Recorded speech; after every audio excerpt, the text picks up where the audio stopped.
पतंग कल हम देखे थे, उससे आगे का देखते हैं।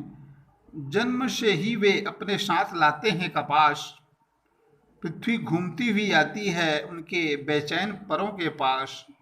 जब वे दौड़ते हैं बेसुध, छतों को भी नरम बनाते हुए, दिशाओं को मृदंग की तरह बजाते हुए, जब वे पेंग भरते हुए चले जाते हैं, डाल की तरह लचीले वेग से अक्सर।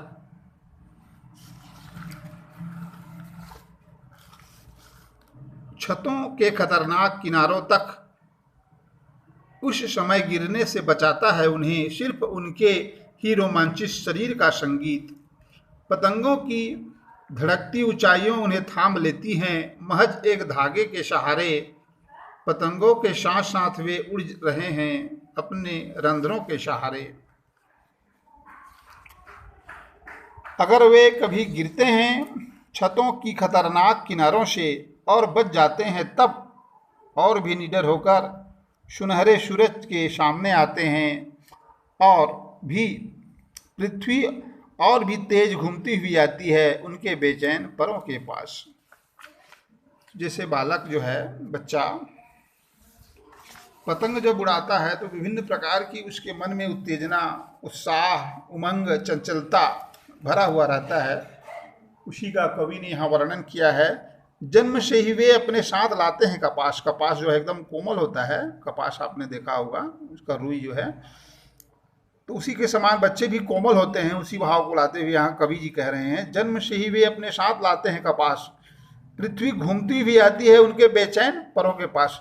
इतने चंचल होते हैं कि पृथ्वी मानो घूम के उनके पास आ रही है, माने उनके लिए जगह छोटा पड़ जाता है, इधर से उधर वो घूमते रहते हैं। जब वे दौड़ते हैं बेसुध, बेसुध यानी बिना सुध बुध के इधर से उधर, मदमस्त पतंग उड़ाते समय वे पतंग को देखते हुए इधर से उधर दौड़ते रहते हैं, तो छतों को भी नरम बना देते हैं। छत के ऊपर बच्चे पतंग उड़ाते हैं तो छतों को भी नरम बनाते हैं। छत इतना कठोर होता है, लेकिन उनके दौड़ने से ऐसा मालूम होता है कि छत जो है एकदम नरम हो गए हैं। दिशाओं को मृदंग की तरह बजाते हुए, मृदंग इस प्रकार से वाद्य यंत्र होता है, बढ़िया मधुर आवाज आती है। उसी प्रकार जब वो दौड़ते हैं, दौड़ने से जो छतें हैं सभी तरफ से मृदंग की तरह धम धम का आवाज आता है। जब वे पेंग भरते हुए चले आते हैं, पेंग भरते हुए, पेंग मतलब होता है झूला झूलना, जो झूलते झूलते दौड़ते हुए जब आते हैं, ऐसा जब वे पेंग भरते हुए चले आते हैं, डालों की तरह लचीली वेग से अक्सर, लचीलेपन का उनके शरीर में भाव रहता है और वे झूला झूलने की भांति इधर से उधर जो है आते हैं। छतों की खतरनाक किनारों पर, कभी कभी वे छतों की खतरनाक किनारों पर पहुंच जाते हैं, उस समय गिरने से बचाता है उन्हें, और गिरते गिरते जब वे बच जाते हैं तो सिर्फ उनके ही रोमांचित शरीर का संगीत, उनके वो एकदम और रोमांचित हो जाते हैं, प्रसन्नचित हो जाते हैं। पतंगों की धड़कती ऊंचाइयों उन्हें थाम लेती है महज एक धागे के सहारे। मानो ऐसा लगता है कि स्वयं पतंग जो है उनको गिरने से बचा लिया है, और वे उत्साहित हो जाते हैं और तेज गति से वो इधर से उधर होने लगते हैं, उत्साहित होकर के चलने लगते हैं। पतंगों के साथ वे भी उड़ रहे हैं अपने रंध्रों के सहारे। अपने रंध्र यानी छिद्र होता है, तो पतंग के साथ साथ बच्चे भी उड़ रहे हैं, इधर से उधर हो रहे हैं, उनके साथ में मस्त मस्त हैं। यही भाव यहाँ पे कहा गया है।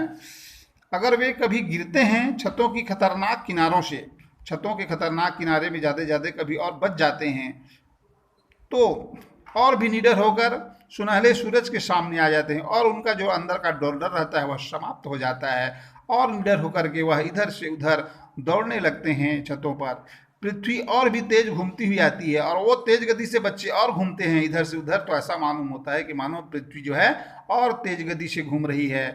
क्यों? उनके बेचैन पैरों के पास, उनके पैर जो है इतने बेचैन अर्थात इतने उत्तेजित होकर के उत्साह से वो इधर से उधर घूमते रहते हैं, मानो ऐसा लगता है कि पृथ्वी स्वयं उनके पास घूमने के लिए आ रही है, आतुर हो रही है। ऐसा भाव जो है जब बच्चे जो है पतंग चलाते रहते हैं, तो उनकी जो सक्रियता है, उनका उत्साह है, उनका उमंग है, उनकी उत्कृष्टता है, बहुत ही रोमांचित करने वाला रहता है, और अपने आप में मस्त होकर के सुंदर भाव से जो है वह इस क्रिया में लग्न रहते हैं। तो ये आपका हो गया, इसका अर्थ भावार्थ सरल है, समझ लेंगे, प्रयास करेंगे, बाद में इसका प्रश्नोत्तर देखेंगे।